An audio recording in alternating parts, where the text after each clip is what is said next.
Hey guys, this is Josh Farley back with another video. And in this video, I just wanted to talk about why I'm not going to be upgrading from the Google Pixel 8 to the Google Pixel 8 Pro. There's been a lot of talk about, the Google Pixel 8 not being supported with the new AI features, and stuff. And they're saying that the Google Pixel 7 and the Google Pixel 7, A and the Fold, and all that kind of stuff. Earlier phone models are not going to be supported with this. That goes for the Google Pixel 6 and the 6A too. That doesn't really bother me that much. I just wanted to let you guys know about this. It doesn't really bother me because, I don't really need that stuff. I just need my phone for calling and texting and, messaging people, keeping, in touch with people. I've gotten to that point in my life now, where I just need a phone that works, and does stuff that I needed to do. And the Google Pixel 8 does that perfectly. I haven't had any major problems with it since I've gotten it. It's just been a really great phone. It has great battery life. It's really good. The camera's not as good as the Google Pixel 8 Pro, obviously, but I'm not really worried about that either. Stuff like that, that's, minor inconveniences, or minor things that are, going to be, obviously better from the Pro version to the, non-Pro version, obviously. That goes for any phone, Samsung, Motorola, iPhones, all that kind of stuff. It goes that way for computers as well. So obviously, if you spend more, you get more. It wouldn't really surprise me if somebody actually finds a way to come out with a Google Pixel 8 version of the AI, Google's AI, for the Google Pixel 8, because there's modders and there's people out there, that like to tinker with that kind of stuff, like on Reddit and GitHub and all that kind of stuff. A perfect example of that is, I'm rooted right now. I have my Google Pixel 8 rooted, using Magisk and everything right there, as you can see. It's rooted, so I can't go without my phone rooted. That's just how I am. But I'm not going to get too much into that in this video because it's more about the AI.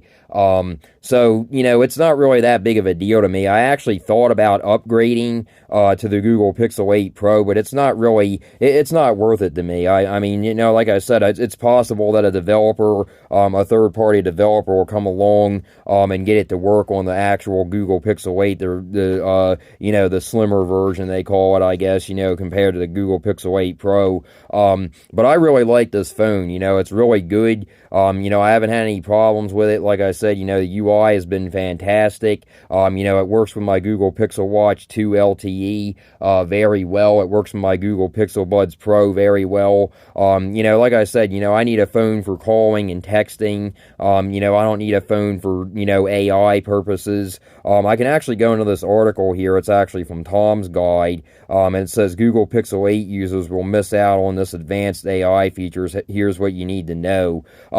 So they're also saying that they're going to start charging for the AI features, from what I've read anyway in this. It says Google Pixel 8 users, yeah, I just read that. Google is limiting Gemini Nano to the Pixel 8 Pro for now. And that's the thing, it says for now, and this was published 3 days ago from a reliable source in Tom's Guide. So it says for now, so it is possible that they do end up, supporting it. The only reason that I would think that they might not support it is because the Google Pixel 8 only has 8 gigabytes of RAM, but I haven't had any problems with my RAM running low or anything on this phone. Even when I had my Google Pixel 6, I never had that problem, and I believe that only had like 8 gigabytes of RAM. So I honestly think that that's just like some kind of dumb cop-out, excuse that they're using for that. It says here, a recent developer broadcast has revealed that the Google Pixel 8 will not receive access to Gemini Nano, despite it being a feature on the Google Pixel 8 Pro. It says Google recently released the latest episode of the Android show, And then it talks about that kind of stuff, and it says about hardware limitations. That's a bunch of BS in my opinion. It really is. It says one such advantage of Gemini Nano is privacy. This is due to all the interface being done locally on the device. Customers can be assured their data won't leak via a cloud-based issue. Also, there is no round trip to the server. The latency between the request and data being shown is considerably shorter. It says another advantage of running the device is it's a free service. Then they explain that the running cost of an AI of clouds is much more expensive than many people realize, which explains why companies like Samsung have discussed plans to raise a paywall for their more advanced AI features. So that's another thing. I'm not going to pay, monthly to use AI on my phone. I mean, that's just not going to happen. So if I, ended up getting the Google Pixel 8, and then Google turns around and says, oh, well, we're going to start charging people to use this. So, basically I should have just kept my Google Pixel 8. If you guys are, if you guys agree with me on that, you can, let me know down below in the comments. I, would fully agree with that. At least my opinion is anyway. So, they're talking already about putting a paywall on this, and, it's not even fully out yet. So, what's going to happen when the Google Pixel 9 and the Google Pixel 9 Pro comes around, or the Google Pixel 9 A comes around, if that even supports it. And the thing that really makes me mad, and it makes a lot of Google Pixel Fold users mad, is that it's not supported on the Google Pixel Fold. And that's like $1,000, that's an expensive phone. That's even more than the Google Pixel 8 Pro, which is also $1,000. I think the Google Pixel Fold is like $10,000 or something like that. It's ridiculous. It's really ridiculous. And I've even heard people complain about Google not updating that phone. Like they have been with the Google Pixel 8 and the Google Pixel 7, the Google Pixel 6, the Google Pixel 5. I believe that's still in service. They have a long history of update problems. Not getting updates out right away. I'm not going to go too much into that, but if you're a Google Pixel owner, you definitely know that. They actually got to the point where they actually stopped pushing out updates at the beginning of every month because they were so behind, all the time on getting the updates out. People were complaining, because it would be like March 11th or March 10th, by the time they would actually get the updates out. So they actually stopped doing that, and they actually said that they're not going to, they're no longer going to be pushing out updates at the beginning of the month. They're going to do it when they want to do it. That's basically what they said. So you could get it, the beginning of the month. You could get it through the, middle of the month or the last of the month. It could depend, when you get it. It's not like Apple or iPhone, when you get it, you get it. It's not going to be like, it's not going to roll out to everybody at the same time, which is unfortunate, because a lot of people actually bought the Google Pixel phones because they were so much like iOS, with updating that soon. Like when you push out an update, with an iPhone, that's what I like about Apple. I do like that one thing about Apple. I'm not an Apple fan, but I really do like that once they push out an update, it goes to all their devices at the same time. Every single iPhone gets the update, unless there's some kind of thing going on, with a specific iPhone model, but most of the time that doesn't happen. So with Google, that's basically like the iPhone. They wanted it to be like the iPhone, and it was at first. We would get monthly updates, right away, and then, they started having problems with them, with different processors and stuff, with the Google Tensor, once that came around, and they got away from Qualcomm and all that kind of stuff, and, now they have to, get updates for the Qualcomm processors, which are still available in some of the Google Pixel phones, like the Google Pixel 5, the 4A, I believe, is still supported. I'm not so sure about that. The 4A Plus, I think they had something like that, or the 4A 5G, I believe it was called, or the 5A 5G, something like that. But you guys basically know what I'm saying. That a lot of the updates have been late and troublesome sometimes. But that's basically the video. video, guys. I'm not going to go too much into this, but I'm definitely not going to be updating. I'm definitely not going to be upgrading to the Google Pixel Pro, the Google Pixel 8 Pro, because I just don't think it's worth it. Especially if they're going to start charging for this Gemini Nano, the AI. I don't even use it. I don't even use AI. Like I said.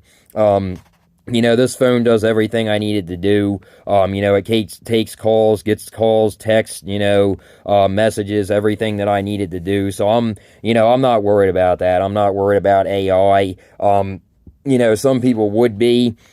But I'm not really into that. I'm not really into AI. And from what I read anyway, it doesn't even, I've seen videos on YouTube, other than mine, that I'm making now. I've seen videos on YouTube where they say that the AI features aren't even really that good on the Google Pixel 8 Pro. So, I did think about actually getting it. I thought about trading in my Google Pixel 8 for it, but it's $1,000 phone. I mean, compared to like a $500 or $700 phone, which basically can do the same stuff, without the AI features, but like I said, I don't really care about that. And a little bit lesser camera, a little bit lesser battery life, but I'm fine with the battery life. I don't even have to plug in my phone. I work 8 or 10 hour days at the school. I'm a custodian, and I don't really mess with my phone much when I'm at work. That's just how I am. Unless I'm listening to a Flyers game or a Phillies game, Sixers or, any sport game, I'll listen to them, on my phone. But the battery life is really good. I haven't had any problems with the battery, like in the past with the Google Pixel 6 overheating and stuff, the Google Pixel 4a 5G, the Google Pixel 4, the Google Pixel 3. I had the Google Pixel 3a, and that actually had some problems with battery life and overheating, but that was a really good phone. I actually really missed that phone. I actually wish that I still had that phone, honestly. I wish it was still supported, because that was a really good phone. But, like I said, guys, I just wanted to get this quick video out there. I just wanted to talk about this. I really do like the blue color of the Google Pixel 8 Pro, but it's not, in my opinion, that's not, worth it to upgrade. My phone does everything I needed to do, and I'm not worried about the AI features. So, anyway, let me know what you guys think, about this. I just wanted to get this video out there and let you guys know, what I think on this. I'm not going to be upgrading. I'm going to be keeping this, at least until the Google Pixel 9 comes out. I might even wait until the Google Pixel 10 comes out, because this has 8 years of software support, like 7 years, 7.5 now. But, that's another thing that I'm not, really worried about upgrading for, because, 7.5 years left of updates. So that's, really good, and, like I said, battery life is great. The UI is great, stock Android. I'm able to root it, I'm able to use it on any carrier. It does everything I need it to do. So, anyway, yeah, guys, like I said, just wanted to get this video out there. If you guys like this video, please like and subscribe. And until next time, guys.